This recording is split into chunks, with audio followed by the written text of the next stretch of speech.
shortly. So let's go ahead and get back into the Brian Walshe trial. We're actually going to hear from an expert who found the tools that were allegedly used to get rid of Anna's body. So let's hear from him. We'll get into it. Let me know what y'all think in the comments in the chat.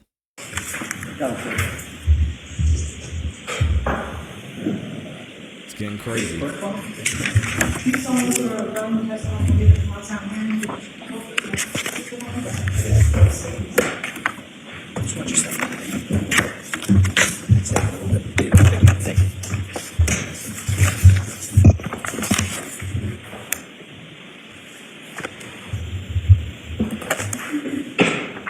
Oh, sorry. You may proceed. Thank you, Your Honor. Sir, could you state your name? My name is Davis Gould. First name is spelled D-A-V-I-S. Where do you work, sir? I work at the Massachusetts State Police Crime Laboratory in the Criminalistics and Crime Scene Response Units. All right, sir. Lean right into that microphone. Loud, clear voice. Davis. Thank you. Sir, what is your role at the State Police Crime Lab? I'm currently a forensic scientist 2, assigned to the Criminalistics Unit, where I perform lab work for biological analysis on evidence submitted to the laboratory. And I'm a forensic scientist 2 in the Crime Scene Response Unit, and I respond to crime scenes when called upon to assist with investigations. How long have you been with the crime lab? I've been with the crime laboratory for a little over 10 years. And can you give us your educational background?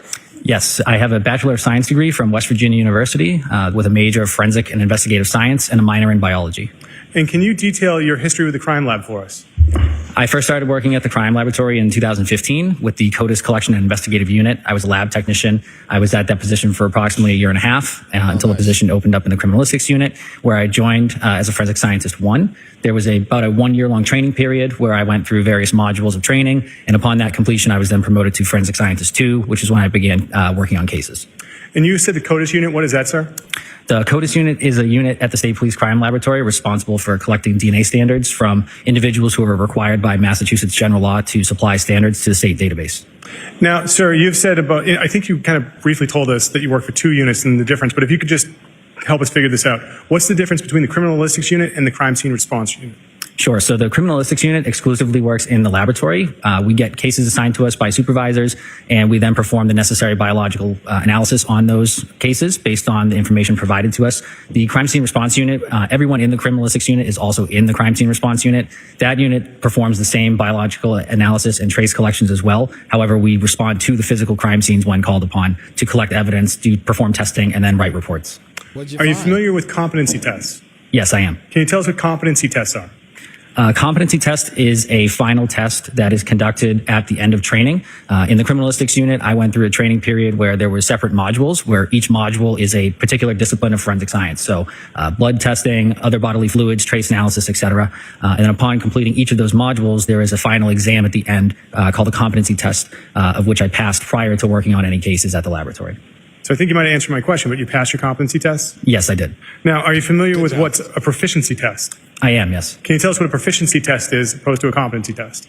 The main difference is that a proficiency test is performed periodically in each discipline. So, for example, each year I take 2 proficiency tests in the biological screening field. I take 1 trace proficiency test as well, and that's administered through an exterior company that will send us a test to perform, and I'll perform the necessary test in that discipline and then write a report on my findings. And sir, have you ever testified giving your opinion concerning evidence collection or analysis or forensic analysis of evidence? Yes, I have. In the crime lab, is it accredited? Yes, it is. What does it mean to be an accredited crime lab? Accreditation is a voluntary process that the laboratory goes through. An outside agency looks at the standards and procedures that we follow, and that which are guidelines set by the greater scientific community and forensic community. There is a certificate that is given every 5 years that reasserts that we're accredited and adhering to the standards set forth by that agency. I would like to ask some questions about January 9th, 2023. Were you working that day? Yes, I was. And at about 2:35 that afternoon, where did you report to? I reported to the Cohasset Police Department at approximately 2:35. And why were you at the Cohasset Police Department? I was requested to process a vehicle involved in an incident in Cohasset. And was anyone else with you to process this vehicle? Yes, there was. Who? I had a trainee with me at the time from the laboratory. He was going through the training period to become a crime scene responder. There were also members of the crime scene services section to take photographs, as well as members of the State Police Detective Unit. Your Honor, I'm at this point in my examination, as I start questioning Mr. Gould, I'm going to be referring to a series of pre-marked exhibits or photographs, starting at number 100 going to 128. When you say they're pre-marked, are they pre-marked and agreed to by the other side? Correct, Your Honor. All right. So when you offer them, identify what they are so there's a complete record of them. But at this time, they'll be moved into evidence 100 through 128. Thank you, Your Honor. And, sir, I might have neglected to ask, did you pass those proficiency tests? I've passed every proficiency test to date so far. We got it. So, returning your attention back to January 9th, at approximately 2:30 p.m. at the ClassE Police Station in 2023. Ms. Gilman, can we have what's been pre-marked as Exhibit 100, file number 4239, published? Sir, do you recognize this photograph? Yes, I do. What is this a photograph of? This is a photograph of the Volvo I examined on January 9th. And where is it located, sir? It's located at the Cohasset Police Department inside their garage. Ms. Gilman, can we now have Exhibit 101, file number 4250? It's the one with the tarp in Sir, the what is this a photograph of? This is a photograph of the front of the same Volvo that I examined. Now, how did you conduct an examination of the Volvo that day? Initially, I did a sketch and diagram as well as take some notes based on the vehicle prior to any analysis. So what it looked like from the exterior before I went inside of it and before I started performing any sort of biological testing. I then gathered information from the investigators on scene that were pertinent to the case so that I could determine what forensic linkages I needed to be looking for and then proceeded with those biological screening tests at that point. What was the overall condition of the exterior of the vehicle? Overall, the exterior was very clean. There was an apparent hair noted in the front passenger exterior door handle. And what was the overall condition of the interior of the vehicle? The interior was overall very clean with miscellaneous items throughout most of the vehicle. Ms. Gilman, can we now have Exhibit 102, which is file number 4275? Sir, do you recognize this photograph? Yes, I do. What did you see in the vehicle as far as child safety seats? There were two child safety seats, one located in the second row on the passenger side and another seat located in the third row on the driver's side. Now, sir, what did you observe as far as any staining inside the vehicle? There were two areas of visible staining that I noted, one being a red-brown stain on the front driver's side visor, and then there was brown stains noted on the front passenger side visor. Ms. Gilman, can we have Exhibit 103, which is file number 4283? Sir, directing your attention to the screen, what is it that we're looking at? This is a photograph of the stain, the red-brown stain on the driver's side visor that I had marked with a ruler and the letter A. Oh, I see it. And so you're the person who would put that piece of tape there? Yes. Right here. Ms. Gilman, can we have Exhibit 104, which is file 4286? What is it that we're looking at here, sir? Similarly, this is a photograph of the brown stains on the front passenger visor that I marked B with the ruler tape. Dang. Now, what did you find as far as gloves on the passenger side of the car? On the passenger side of the vehicle, on the floor, there were two examination-style gloves. In the front passenger door pocket, there were two additional exam-style gloves in a Ziploc bag. And in the center console, there was 16 exam-style gloves inside of the center console. Oh, my God. Ms. Gilman, can we have Exhibit 105, which is file number 4279? Sir, do you see this photograph? Yes, I do. Can you show us where you found gloves on the passenger side? Yes. So on the right-hand side of the photograph on the floor, there are the light blue-colored gloves. Those would be the two gloves that I observed on the floor. And Ms. Gilman, can we now have Exhibit 106, which is file number 4258? Sir, do you recognize this image? Yes, I don't think he left the gloves when he was cleaning up. That would be kind of wild. I do. And what is this an image of? This is the open center console between the front driver and passenger seats with 16 examination-style gloves inside of it. With the Volvo that afternoon, what were you able to do as far as any testing? The testing I performed on the Volvo was the blood screening test we use at the laboratory. It is a color-changing test involving two chemicals. I'll take a clean swab and apply it to any areas that I'm interested in determining if there is potential blood present. It is a screening test, so it does not confirm the presence of blood. Additional testing would be needed, but the color test allows us to visualize stains that we can't see. So I applied this test throughout multiple areas inside the vehicle, looking for blood that was not visible to the naked eye. When it's negative, the swabs don't change any color after I add the chemicals. If it's positive, it will turn a pinkish violet sort of color after the addition of the chemicals. And prior to performing all of those tests, I made sure that my chemicals were working by using a positive and negative control on those chemicals. And can you tell us what items might trigger a positive that are not human blood? Yes, so there are vegetables such as cauliflower that have a peroxidase reaction, which is the main reaction in our blood screening test. So that is the main sort of reaction we're looking for. So occasionally those vegetables or legumes such as beans, those are examples of items that can have that positive reaction as well that are not blood. I didn't know that. Now, with this test, were there any areas that tested positive? Yes, there were. What areas of the VOVO tested positive? Of all the areas I examined, there were 5 that tested positive for blood screening. One was the front driver side seat controls for the front seat. There was an area on the second row passenger floor mat that tested positive. The third row passenger seat was folded down, and the back side of that screened positive for the presence of blood. And 2 additional areas on the mat that was in the trunk that was covering the trunk storage space. There was 2 mats, 1 area on each of them, test screened positive for the presence of blood. And these were areas that I did not observe any visible staining. And, sir, It's a lot of how many areas do you think you tested overall in the VOVO? Overall, I would estimate approximately 40 to 50. I covered a lot of the contact areas, so steering wheels, door controls, the radio controls, handles, door pulls, the floor mats, the brake pedals, and many areas inside of the vehicle. And so, did you have the opportunity to take any samples from the car? Yes, I did. And so, what did you take as far as samples from the VOVO that day? From the Volvo, I collected the hair I previously mentioned, or the apparent hair that I mentioned from the exterior front passenger door handle. And then each of those 5 areas that screened positive for the presence of blood, I took samples from each of those individually for further testing back at the laboratory. So, can you walk us through how do you take those samples? Like, how do you package them up? How does that work? So the samples are collected with a set of swabs. I'll use a drop or 2 of clean water and apply it to the swabs. And then I'll take those swabs and go over those areas that screen positive to collect any sample that might be there. And then I'll put each of those samples into a glassine envelope, which then goes into a coin envelope that I'll transport back to the laboratory to be sealed and then stored properly for a further analysis. How long do you think it took to examine the VOVO and collect the samples? I would estimate it took me roughly 3.5 to 4 hours.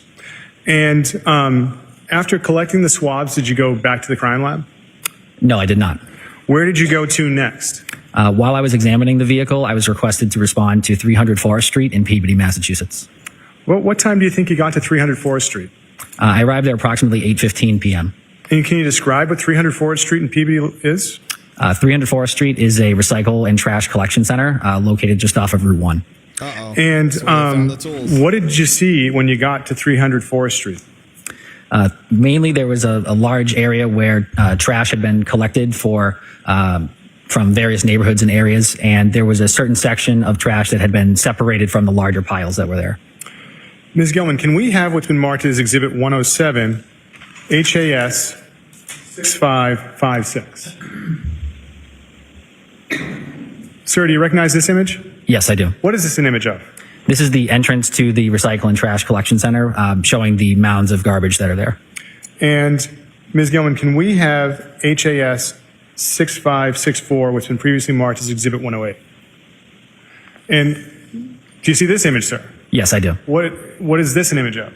This is a continuation of the interior of the center. He can see. We verified that he can see. The trash that you had the opportunity to see people going through, I'm going to direct your attention to what's been marked as Exhibit 109. Ms. Gilman, can we have Exhibit 109, 6566? Was this mixed in with all the other stuff that we just saw, or is this somewhere else? I'm unsure. This photo was taken prior to my arrival at the collection site. Okay. But what is this a picture of? This is a picture of a separated portion of the garbage in the center.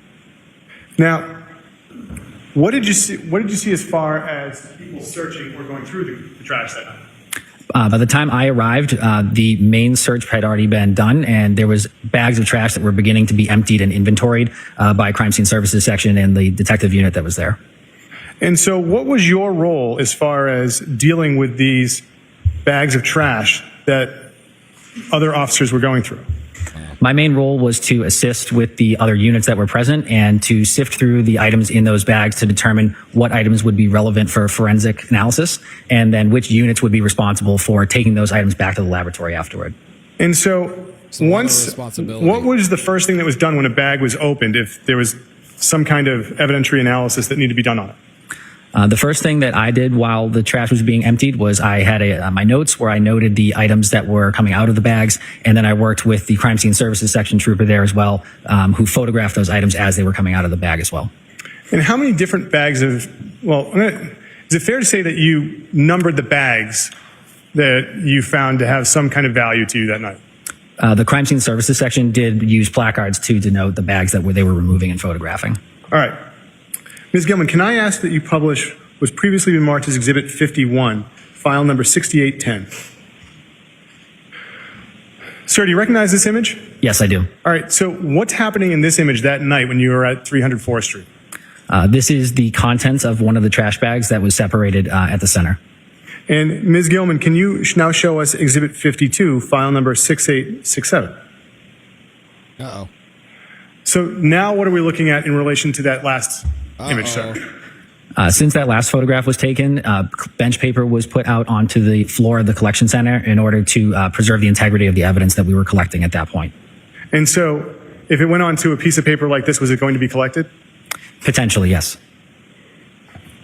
And this bag, sir, that we see on the screen for Exhibit 52, did you have the opportunity to know what was inside this bag, bag one? Yes, I did. Can you tell us what was discovered inside of bag one? Inside of bag one was a pair of green boots, a black jacket with red-brown stains, and a bracelet inside of the pocket. There was a black purse with red-brown stains, a black wallet, and a pair of headphones inside of a case, as well as a pair of socks. Was anything discovered as far as car keys? Yes, there was a pair of Volkswagen keys as well. Ms. Gilman, can we have what's been marked as Exhibit 110, file number 6869?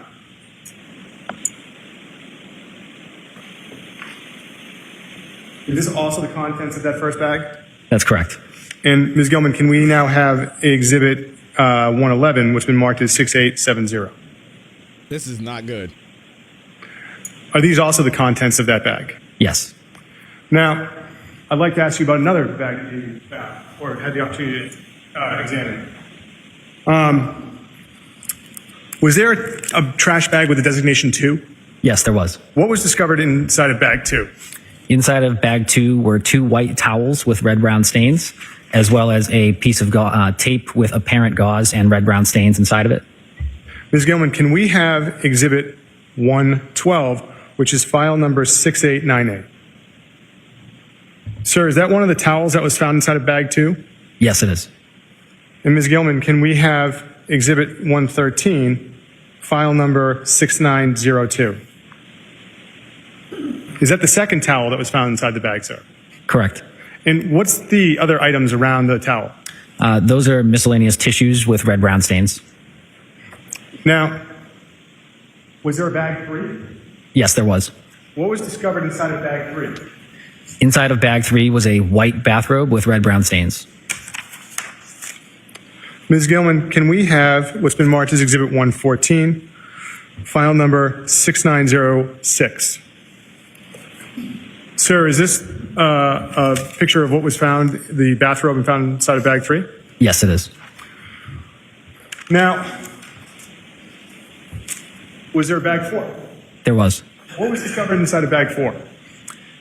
Inside of bag 4 was a pair of gray slippers with red-brown stains, a pair of dark gray slippers with red-brown stains and trace materials, as well as apparent hairs with red-brown stains. So, Ms. Gilman, if we could have Exhibit 115, file number 6915. Very bad.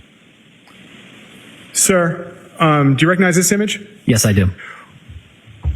Directing your attention to this image, the slippers there, which ones are those in the top of it?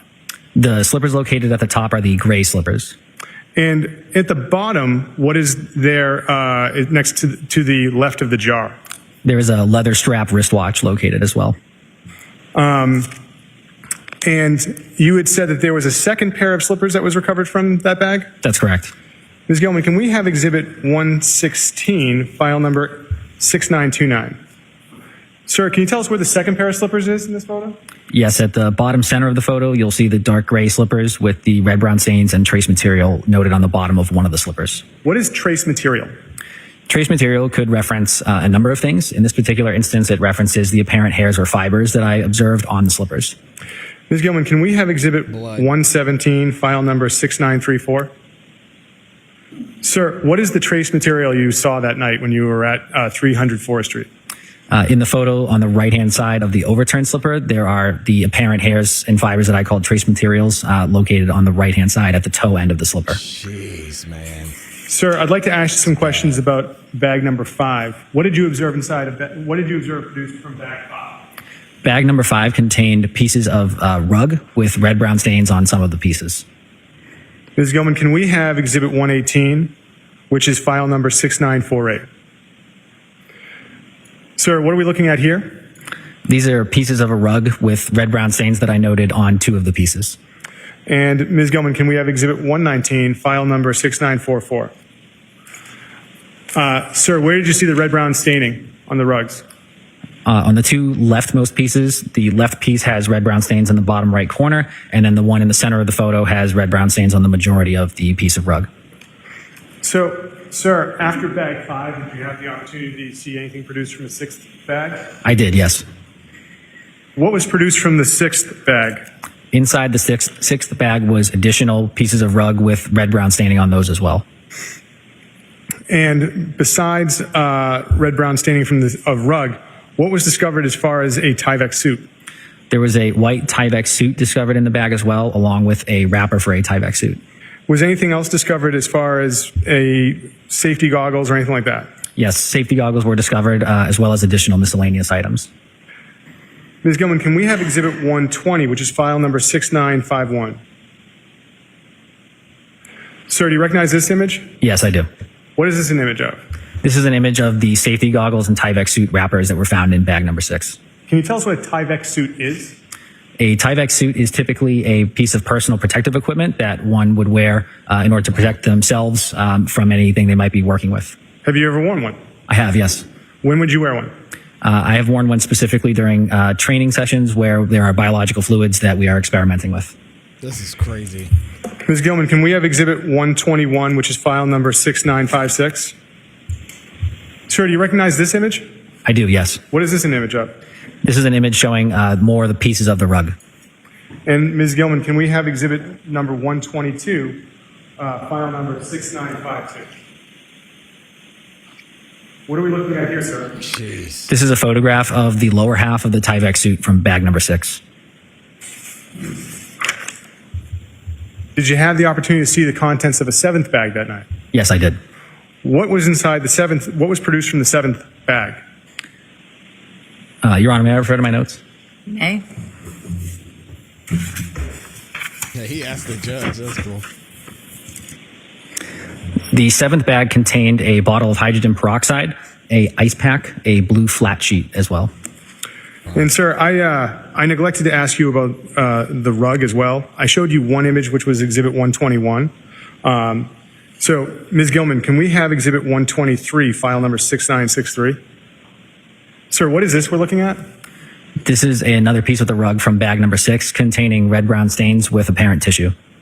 And what is apparent tissue? For those of, like, I don't know what that means. It's not like Kleenex, right? That's correct. Apparent tissue from the forensic perspective is a material that may or may not resemble human skin tissue. In this particular instance, based on my observations, that's what I called it. Ms. Gilman, if you could take that down, and if we could have Exhibit 124, 6974.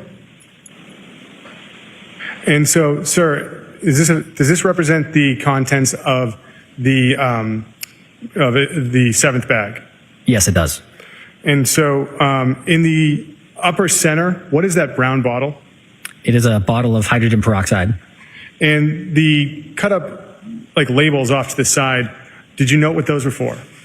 I didn't note what they specifically were for. I grouped them under the miscellaneous items that were in this bag.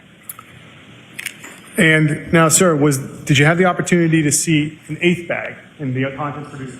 Yes, I did. Ms. Gilman, can we have Exhibit 125, which is HAS 700? And he went to Lowe's, or was it Lowe's or Home Depot? I think it was Home Depot. He went to Lowe's and Home Depot.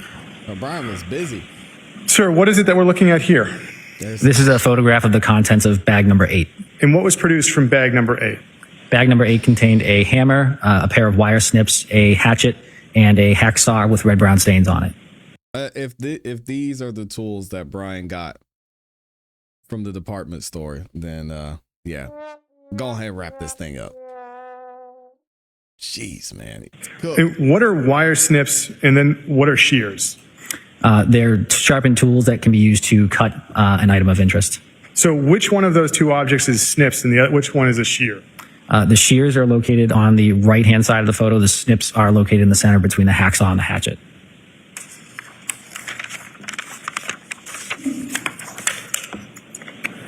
Now, sir, I want to ask you about bag 10. Skip it. What was recovered from the 10th bag? The 10th bag contained a large piece of tarp that was taped together, so multiple pieces were taped together to form a larger tarp. Ms. Gilman, can we have Exhibit 126? Is this what the 10th bag looked like, sir? Prior to opening the contents, yes. And Ms. Gilman, can we have Exhibit 127? What is it we're looking at here in 127, sir? This is a photograph of protective booties that are worn over the bottoms of shoes. And where were those recovered from, sir? Those were also recovered in bag 10 once the contents were emptied. And Ms. Gilman, can we have what's been previously marked as Exhibit 50, file number 7029? What is this, sir? This is a photograph of the tarp from bag number 10 as it was being unfurled from the bag. And Ms. Gilman, can we now have Exhibit 128, file number 7035? What is this image of, sir? This is an image of additional items from bag number 10, one of them being an apparent piece of insulation and then some scraps from containers. So, sir, what was done with all of these items? The items that were taken out of all the bags, we discussed amongst the crime scene services section, detective unit, and myself, which items would be going to which units first for analysis. Items of evidence that would be going straight to the criminalistics unit for analysis, I would be collecting. Items that would be analyzed for potential prints would be going with the crime scene services section, and state police detective unit would be responsible for the remaining items. So, what items, well, at this point in time, I'd like to ask you something, sir. Are you familiar with what's called the LIMS system for the crime lab? Yes, I am. Can you tell us what the LIMS system is? LIMS stands for the Laboratory Information Management System. It is a software program that we utilize in order to track items of evidence that have been submitted to the laboratory and then their chain of custody history as they move throughout the laboratory. And so after you had the opportunity to collect items that night, where did you go? At that point, I left the facility and went to the laboratory in Danvers and submitted items of evidence there under lab number 23-00596. So that number, that's for the overall case that you're assigned to at this point in time, right? That's correct. So what happens as far as when you make a submission of a piece of evidence into the LIMS system? Once the evidence has been submitted into the Laboratory Information Management System, I then make assignments for myself to write a report based on what I collected from that scene, as well as assignments for the criminalistics unit for any items that need to be analyzed in the criminalistics unit as well. Every item is then appropriately packaged and or dried if it's wet, and then eventually transported to the appropriate storage facility. And so I'd like to ask you about some of the LIMS numbers that you were able to assign the objects that you entered into the evidence. Your Honor, if it may be with the court's approval and with no objection from defense, would he be able to refer to his report during this portion? Any objection? No. You may. Thank you, Your Honor. Sir, what item number under LIMS did the swabs from the driver's seat controls get? Those swabs were given item number 9-1, 9 referring to the submission and 1 being the first item under that submission. And what item number did the swabs from the rear passenger seat floor mat get? The rear passenger side floor mat was given 9-2. What LIMS number did the swabs from the rear passenger third row seat get? 9-3. What was the limbs number for the swabs from trunk mat 1? Trunk mat 1 was 9-4. What was the limbs number for the swabs from trunk mat 2? 9-5. What was the item number for the swabs from the red-brown stain with the letter A? 9-6. What was the item number for the hair sample you got from the door of the Volvo? 9-7. What was the limbs number for the swabs for the gloves? I'm sorry, what was the limbs number for the gloves from the floor? From the front passenger floor, it was 9-8. And what was the limbs number for the Ziploc bag in the passenger door pocket? 9-9. And what was the limbs number for the gloves in the center console? 9-10. Now, did you seize any Band-Aids from the floor of that vehicle? I seized 2 Band-Aids from the center console of the vehicle, yes. And what limbs number did they get? Those were given item 9-11. Now, directing your attention to the items from 300 Forest Street, what was the limbs number for the black jacket from bag number 1? 9-12. And what was the limbs number for the bracelet from the left pocket of that jacket? 9-13. What was the limbs number for the black purse in bag 1? 9-14. And what was the number for the black wallet from bag 1? 9-15. What number did the pair of boots get from bag 1? 9-16. What item number did the Volkswagen keys get? 9-17. And what limbs number did the headphones, did you find headphones that night? There were headphones inside of a case, yes. And what number did they get? They were 9-18.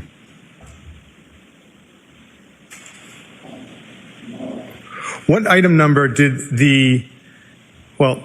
referring to bag 2, what did you discover as far as any gauze?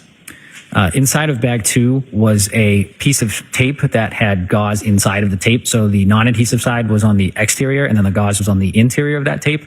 And the gauze appeared to be red-brown stained. And what was the item number that you gave to the tape with the gauze and the red-brown stain? 9-20. And regarding the wipes that you found from bag 2, what was the item number they got? They were 9-21. And the towels that were retrieved from bag 2, what numbers did they get? The white towel, one of them was 9-22 and the other was 9-23. All right, cool. They were all dashes. Let's go ahead and see if we have any cross-examination. We're going to skip through this because we are on a delay. Because this information we got about Brian Walshe and what he did, not looking great. Let me know what y'all think in the comments.